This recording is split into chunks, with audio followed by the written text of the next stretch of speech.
Informasi berikutnya, Saudara, putra bungsu Presiden Jokowi Kaisang Pangarep datang ke KPK untuk mengklarifikasi penggunaan jet pribadi untuk bepergian ke Amerika Serikat. Kaisang mengklaim naik jet nebeng teman. Kaisang tidak datang ke Gedung Merah Putih KPK, melainkan ke Gedung Lama KPK yang menjadi kantor Dewan Pengawas KPK pada Selasa siang. Kaisang bilang kedatangannya bukan karena panggilan KPK. Ia datang atas inisiatif pribadi untuk mengklarifikasi jet pribadi yang ia tumpangi bersama sang istri Erina Gudono ke Amerika Serikat beberapa waktu lalu. Kaisang juga mengklaim jet pribadi itu milik teman dan ia hanya nebeng atau menumpang. Saya datang ke sini bukan karena undangan. Bukan karena panggilan, tapi inisiatif saya sendiri. Dan tadi saya juga di dalam mengklarifikasi mengenai perjalanan saya di tanggal 18 Agustus ke Amerika Serikat yang numpang atau bahasa bedanya nebeng pesawatnya teman saya. Juru bicara Kaisang Pangarep, Francine Wijaya menyatakan kedatangan Kaisang hari ini ke KPK merupakan inisiatif pribadi untuk berkonsultasi mengenai mekanisme pelaporan gratifikasi dan cara menyikapinya. Kaisang telah mengisi formulir gratifikasi terkait perjalanannya menggunakan pesawat jet pribadi ke Amerika Serikat. Saat ini Kaisang menunggu arahan dan petunjuk dari KPK. Francine menegaskan Kaisang dan istri pergi ke Amerika Serikat dengan menumpang jet pribadi milik teman Kaisang. Terkait detail siapa sosok teman Kaisang, Francine menyebut hal tersebut dapat ditanyakan langsung ke KPK. Beliau datang ke KPK untuk menyampaikan atau mengklarifikasi terkait dengan keberangkatannya ke Amerika Serikat yang sebenarnya menumpang ya atau nebeng gitu kan tadi istilahnya ya, nebeng pesawat temannya, pesawat pribadi. Dan kemudian juga dalam hal ini kan Mas Kaisang juga sebagai warga negara yang baik dan taat hukum tadi melakukan konsultasi dengan KPK bagaimana sebaiknya dugaan gratifikasi ini ditindaklanjuti atau disikapi. Deputi Bidang Pencegahan dan Monitoring KPK Pahala Nainggolan menyatakan saat mendatangi KPK, Kaisang mengisi formulir penerimaan gratifikasi dan memberi beberapa keterangan tambahan. Pahala menjelaskan hal ini merupakan prosedur pertama yang dilakukan oleh KPK tentang kronologis dari apa yang dilaporkan sebagai penerimaan gratifikasi dalam status sebagai anak penyelenggara negara. KPK menyebut hasil analisa dari klarifikasi Kaisang soal jet pribadi akan diketahui dalam 30 hari. Prosedur yang pertama yang kita lakukan adalah meminta keterangan tambahan tentang kronologis dari apa yang dilaporkan sebagai penerimaan gratifikasi dalam status sebagai anak penyelenggara negara. Sesudah kronologisnya kita dapat gitu dan seperti biasa kita punya waktu 30 hari untuk menganalisa sebelum menetapkan apakah ini milik negara atau milik yang bersangkutan. Kalau milik negara maka dinilai gitu ya, fasilitas itu berapa nilainya dan nanti akan diganti dalam bentuk uang. Tapi kalau dibilang ini milik yang bersangkutan, ya sudah. Gitu. Laporannya ya begitu saja gitu bahwa ini ditetapkan sebagai milik yang bersangkutan.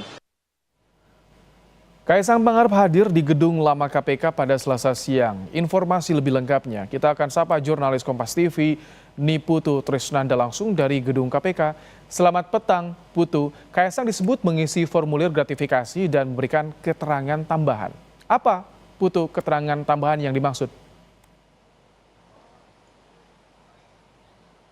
Ada beberapa hal, Ibrahim, yang disampaikan oleh KPK khususnya terkait dengan siapa saja orang yang berada di dalam jet pribadi yang dinaiki oleh Kaisang Pangarep dan juga istrinya Erina Gudono, di mana disampaikan bahwa di dalam jet pribadi tersebut hanya ada 4 orang atau 4 penumpang, yakni Erina Gudono, Kaisang, kemudian ada stafnya juga yang ada di situ. Nah, tapi kalau kita lihat bagaimana juga pernyataan dari Kaisang sebelumnya bahwa penggunaan jet pribadi ini ramai dibicarakan karena diduga ini merupakan gratifikasi atau hadiah untuk Kaisang yang merupakan anak dari pejabat negara, yaitu Presiden Joko Widodo, kemudian iparnya ini juga masih memiliki status sebagai pejabat negara, kemudian kakaknya juga pernah menjadi pejabat negara sebagai wali kota Solo. Tapi tadi Kaisang bilang bahwa jet pribadi tersebut yang dinaiki oleh dirinya dan juga sang istri hanya sebatas nebeng aja untuk ke Amerika Serikat karena tujuannya sama. Tapi kalau tadi pas ditanya apakah kemudian sosok teman tersebut ada di dalam pesawat, ini Kaisang tidak menanggapi secara langsung. Siapa sosok teman tersebut juga tidak disampaikan dan dirinci karena malah dilempar ke KPK sebagai lembaga anti rasuah yang mendapatkan laporan dari ataupun juga keterangan dari Kaisang. Nah tadi dari KPK sendiri juga sudah menyampaikan bahwa memang memiliki waktu maksimal untuk mendalami apa yang sudah ditulis tangan oleh Kaisang Pangarep tadi selama 30 hari ke depan. Tapi sebetulnya dalam kurun waktu 1 pekan antara 3 sampai dengan 4 hari, KPK ini seharusnya sudah bisa menyimpulkan apakah hal tersebut merupakan gratifikasi atau bukan. Karena kalau nanti misalnya dinyatakan sebagai bentuk gratifikasi, Kaisang Pangarep ini kalau memang itu bukan kendaraan miliknya atau jet pribadi miliknya, ya tentu saja Kaisang harus membayarkan sejumlah yang seharusnya dibayarkan. Kalau mengutip bagaimana pernyataan Kaisang yang dilaporkan ke KPK, per orangnya ini diminta untuk membayar besarannya ini 90 juta rupiah per orang. Jadi total dengan 4 orang penumpang tersebut maka ada sekitar 360 juta rupiah yang harus dibayarkan. Pertanyaannya, apakah ketika menggunakan jet pribadi pembayarannya ini dihitung per orang? Seperti misalnya kelas bisnis begitu ya, atau justru dibayar per pesawat, karena yang kemarin juga ramai diperbincangkan oleh publik adalah ongkos untuk menggunakan jet pribadi dengan spesifikasi yang digunakan oleh Kaisang Pangarep dan juga istrinya untuk pulang pergi Indonesia dan Amerika Serikat ini memakan biaya hampir 11 miliar rupiah, yang artinya ini jauh begitu ya jika dibandingkan dengan harga yang disebutkan Kaisang tadi sekitar 360 juta rupiah. Ini juga yang harus ditelusuri oleh pihak KPK dalam waktu maksimal 30 hari atau menyimpulkan keputusan awal di antara 3 sampai dengan 4 hari. Yang tadi juga disampaikan oleh pihak KPK sendiri selain memiliki waktu 30 hari tadi untuk mendalami, juga terkait dengan apakah ada mens rea. Kita tahu bahwa dalam unsur pidana itu ada mens rea, niat jahat.